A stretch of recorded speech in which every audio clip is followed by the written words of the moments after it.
Hello friends, welcome back to my channel.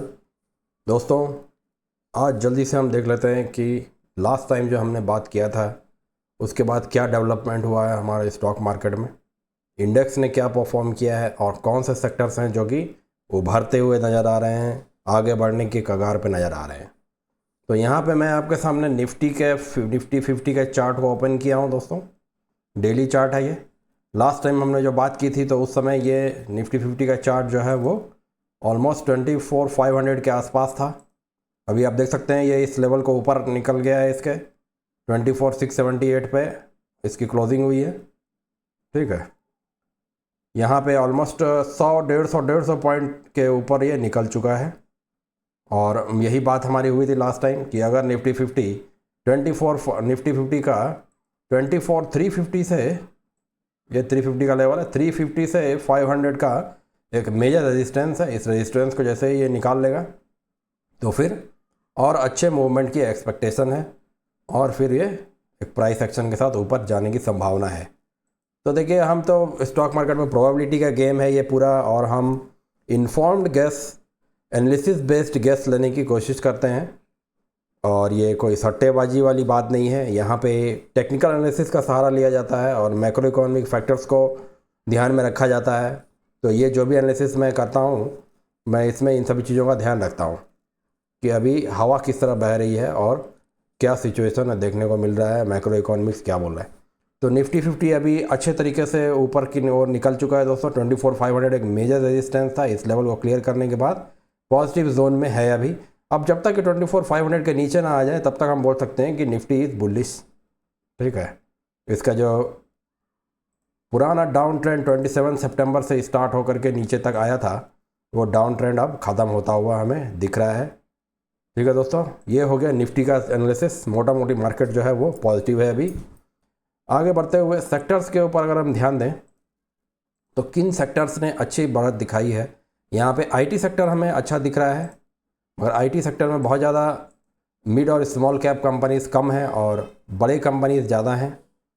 ठीक है, metal sector भी हमें अच्छा दिख रहा है, एकदम लगातार ऊपर जा रहा है अपनी ट्रेंड लाइन को ब्रेक करके। मेटल सेक्टर में अच्छी बढ़त है। फाइनेंस सेक्टर भी बहुत अच्छा दिख रहा है हमें, इस लेवल को जब से इसने निकाला है, और यही बात हमने 2-3 वीडियो के पहले की थी। अच्छा दिख रहा है ये। पीएसयू बैंक में भी स्ट्रेंथ दिख रहा है। दोस्तों, पीएसयू बैंक से रिलेटेड इन्फॉर्मेशन भी ये है कि आरबीआई ने लेटेस्ट जो अपना पॉलिसी निकाला है उसके हिसाब से बैंक को सबसे ज़्यादा बेनिफिट है। और पीएसयू बैंक्स में सीआरआर आरबीआई ने कम कर दिया है, कैश रिजर्व रेशियो। सीआरआर कम होने से काफ़ी लिक्विडिटी रिलीज़ होगी और ये ओवरऑल इकॉनमी के लिए बहुत अच्छा है और पीएसयू बैंक्स के लिए भी अच्छा है। तो यहाँ से पीएसयू बैंक्स को और ऊपर जाने की संभावना है। दोस्तों, कुछ दिनों पहले मैंने सेक्टर फोकस एनालिसिस में पीएसयू बैंक्स के ऊपर फोकस करके वीडियो बनाया था कि सेक्टर रोटेशन के अंतर्गत पीएसयू बैंक्स जो है बढ़ने वाले हैं। अब आरबीआई के इस न्यूज़ के बाद पीएसयू बैंक्स के बढ़ने की संभावना और भी बढ़ गई है। आगे चलते हैं हम ऑटो सेक्टर में। ऑटो सेक्टर थोड़ा स्लगिश दिख रहा है अभी। ऑटो सेक्टर में बढ़ोतरी जो है वो इस लेवल के ऊपर ही देखने को मिलेगी, 24,300 के ऊपर जब तक ये नहीं जाए ये इंडेक्स। रियल्टी सेक्टर काफ़ी पिकअप किया है। ट्रंप के पावर में आने के बाद रियल्टी सेक्टर को डायरेक्ट बेनिफिट मिला है। हेल्थ केयर सेक्टर तो ठीक ठाक है, बहुत ज़्यादा स्ट्रांग नहीं दिख रहा है हमें। फार्मा सेक्टर भी उतना स्ट्रांग नहीं है अभी, समय अभी फार्मा का नहीं है। इंफ्रास्ट्रक्चर सेक्टर ऑलमोस्ट रियल्टी की तरह ही परफॉर्म कर रहा है, थोड़ा स्लगिश है लेकिन इट्स सेम। मीडिया को हम छोड़ देते हैं, इसमें 2-3 कंपनीज ही हैं। एफएमसीजी इंडेक्स, ये सभी चीज़ें उतनी इंपॉर्टेंट इस वक्त नहीं दिख रही हैं। एफएमसीजी पे अभी कोई ध्यान नहीं दे रहा है, एफएमसीजी में कोई पैसे नहीं लगा रहा है। ठीक है दोस्तों, तो सेक्टर के हिसाब से हमने ये देख लिया। अभी इसमें हम या तो कोई स्मॉल और मिड कैप कंपनी फाइंड करने की कोशिश करेंगे। मेटल सेक्टर में सबसे पहले चलते हैं, क्या क्या कंपनीज हैं हमारे पास। मेटल्स के इंडेक्स में क्या क्या है, मेटल्स के इंडेक्स में आ गया हूँ मैं। यहाँ पे हमारे पास जो भी बड़े बड़े कंपनीज हैं वो है नेशनल एल्यूमिनियम। नेशनल एल्यूमिनियम देखिए, काफ़ी समय से मैं इसकी बात कर रहा हूँ और उस समय से नेशनल एल्यूमिनियम ने काफ़ी अच्छा ग्रोथ भी दिखाया है, 20% का ग्रोथ दिखाया है।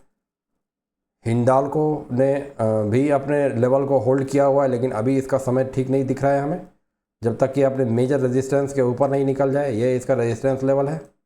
कई बार यहाँ पे आप देख सकते हैं इसने रेजिस्टेंस लिया है, ठीक है, यहाँ से स्टार्ट हुआ, फिर यहाँ पे एक बार लिया, यहाँ पे लिया, यहाँ पे फिर एक बार सपोर्ट बन गया, ये वापस यहाँ पे रेजिस्टेंस लिया नीचे आने के बाद, इसके ऊपर ही ज़्यादा अच्छा रहेगा। वेल कॉर्प जो है वो काफ़ी स्ट्रांग दिख रहा है, इस लेवल को निकालते ही वेल कॉर्प जो है और भी अच्छा लेवल ऊपर दिखा सकता है, और यहाँ से 5-10% के मूव की एक्सपेक्टेशन है। जितना यहाँ पे मूव हुआ है 16%, इतना ही एक्सपेक्टेशन रहेगा अगर ये इसके ऊपर निकल जाए, 800 के ऊपर ये पॉजिटिवली निकल जाए। ग्रेविटा हमें काफ़ी अच्छा दिख रहा है यहाँ पे। ग्रेविटा को अगर हम एक ट्रेंड लाइन से एक ट्रेंड लाइन ड्रॉ करें, अब जैसे ही इस ट्रेंड लाइन को ग्रेविटा पार करेगा, यानी कि आप समझिए कि 2400 लेवल के आसपास, और इसके ऊपर जब ये निकलेगा, ये लेवल मैंने ड्रॉ किया हुआ है, इसके ऊपर इस जोन में जब ये ग्रेविटा जाएगा तो ये बहुत ही पॉजिटिव हो जाएगा। ग्रेविटा एक small cap mid cap company है जहाँ तक मेरे को अंदाज़ा है, एक बार हम कंफर्म भी कर लें ग्रेविटा कितनी बड़ी कंपनी है, एक बार देखा जाए। ग्रेविटी का बिल्कुल ही एक मिड कैप स्मॉल कैप समझिए ये कंपनी है, 15,000 करोड़ की कंपनी है। छोटी कंपनी में अगर स्ट्रेंथ है तो उसमें बहुत ही एक्सप्लोसिव ग्रोथ देखने को मिलता है दोस्तों, इसीलिए हम छोटी कंपनी स्मॉल और मिड कैप की कंपनी पे ही फोकस रखे हैं। एनएमडीसी देखिए, ग्रेविटा इस स्पेस में बहुत अच्छा दिख रहा है हमें। एनएमडीसी भी अपने ट्रेंड लाइन को यहाँ पे ब्रेक कर चुका है। यहाँ से अगर हम ट्रेंड लाइन यहाँ पे ड्रॉ करें, एनएमडीसी भी पॉजिटिव दिख रहा है, इस जोन में एनएमडीसी पूरी तरह से पॉजिटिव है। अभी यहाँ पे इस लेवल को जैसे ही एनएमडीसी निकाल लेगा, ये लेवल एक रेजिस्टेंस का काम बहुत पहले से कर रहा है, यानी कि 250 के ऊपर जैसे ही ये निकल जाएगा ना, तो इसका भी काम बहुत अच्छा चलने लगेगा एनएमडीसी का। वेदांता बहुत ही स्ट्रांग है, देखिए दोस्तों, बढ़िया से ट्रेंड लाइन को निकाला है वेदांता ने, ऑलमोस्ट ऑल टाइम हाई के पास है वेदांता। इस लेवल के ऊपर ही वेदांता जो है वो बहुत ही पॉजिटिव हो जाएगा, ऑलमोस्ट इसके ऊपर निकल ही चुका है, 501 पे क्लोज किया है वेदांता ने। मेटल सेक्टर में अभी सबसे स्ट्रांग है वेदांता, और अगर ग्रेविटा अपने लेवल के ऊपर आ गए, जो लेवल अभी हमने देखा, तो ग्रेविटा बहुत स्ट्रांग है, सबसे ऊपर हम वेदांता और ग्रेविटा को ही रखेंगे। ये दो बहुत स्ट्रांग कंपनीज इसमें दिख रहे हैं हमें। बाकी अब हेवी वेट्स हैं, टाटा स्टील छोड़ देंगे, जल्दी जल्दी एनालिसिस करके आगे बढ़ रहा हूँ मैं। अगर कुछ अच्छा दिख रहा है तो मैं उस पर रुकूँगा, नहीं तो मैं जल्दी से आगे चला जाऊँगा। तो यहाँ पे हम वेदांता और ग्रेविटा को ही रखते हैं। एनएमडीसी भी अपने एक पर्टिकुलर लेवल जिसकी हमने बात की 250 के ऊपर अगर निकलेगा तो इसमें अच्छी ग्रोथ हमें देखने को मिलेगी। अब मेटल सेक्टर के अलावा और क्या सेक्टर है जो कि पिकअप कर रहा है दोस्तों, तो मैं आपको बता दूं कि सेक्टर रोटेशन के तहत जो अभी बुल रन स्टार्ट हुआ है, देखिए अभी बुल रन स्टार्ट हुआ है, अभी बुल रन की बहुत ज़्यादा बात यहाँ आपको नहीं दिखेगी, इसीलिए इस जब बात ज़्यादा नहीं दिखे, जब लोग इसके बारे में बात नहीं करें, वही समय होता है उसमें इन्वेस्टमेंट करने का। बल्कि मैं यहाँ पे इन्वेस्टमेंट एडवाइस नहीं दे रहा हूँ आपको, बस एक सूत्र आपको इन्वेस्टमेंट का बता रहा हूँ कि जब सब लोग किसी चीज़ के बारे में बहुत ज़्यादा बात करने लगे तो वो समय हो जाता है बेचने का, उससे निकल जाने का, और जब लोग उसके बारे में बात नहीं करें तो उसमें साइलेंटली स्मार्ट मनी जो है उसको एक्वायर करती रहती है।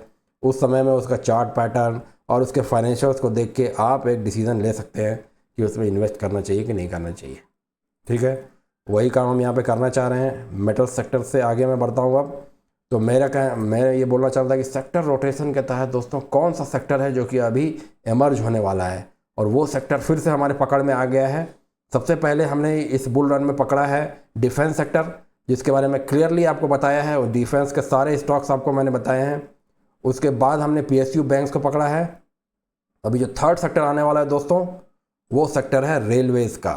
ठीक है दोस्तों, चलिए आपको दिखा देता हूँ मैं कि रेलवेज़ में कौन कौन से स्टॉक जो है वो अपने बढ़ने के कगार पे हैं। यहाँ पे देखिए रेल टेल आप देख सकते हैं, रेल टेल ने अपने ट्रेंड लाइन को यहाँ पे ब्रेक कर दिया है, और अपना जो लेटेस्ट इसका रेजिस्टेंस लेवल था, समझ लीजिए इस पूरे जोन को ही आप रेजिस्टेंस जोन समझिए, है ना। यहाँ पे हम एक रेक्टेंगल अगर बनाएं, इस जोन को जैसे ही ये निकालेगा ना दोस्तों, तो ये बहुत ही पॉजिटिव हो जाएगा। मूविंग एवरेज भी हम यहाँ पे लगाएंगे, ठीक है 50 मूविंग एवरेज के ऊपर निकल गया है, 200 मूविंग एवरेज के ऊपर निकलता हुआ रेल टेल काफ़ी पॉजिटिव दिख रहा है, रेलवे की कंपनी है ये। उस सेकेंड कंपनी हमारे पास है IRFC भी बहुत ही अच्छा दिख रहा है। इन सभी कंपनीज पर ध्यान रखिएगा। IRFC भी अपने ट्रेंड लाइन को ब्रेक कर चुका है और ऊपर निकलता हुआ दिख रहा है, 50 मूविंग से ऊपर चला गया है, ये 200 मूविंग एवरेज के ऊपर जाने वाला है। मूविंग एवरेज जो मैंने लगाया हुआ है, कौन सा मूविंग एवरेज है ये, एक बार यहाँ पे हम कंफर्म कर लें, 50 और 200 ही हमने लगाया हुआ है। ठीक है, और कौन सी कंपनी हम बात करेंगे, RVNL की बात करेंगे, बहुत ही स्ट्रांग कंपनी। RVNL कंपनी ने अभी अपना ट्रेंड लाइन जो है इसको ब्रेक तो नहीं किया है। यहाँ से अगर आप एक ट्रेंड लाइन बनाने की कोशिश करें तो यहाँ से एक ट्रेंड लाइन ब्रेक हो रहा है और ये अभी अपने 200 मूविंग एवरेज के ऊपर है, 50 मूविंग एवरेज के जस्ट इसने क्लोज दिया है उसके ऊपर।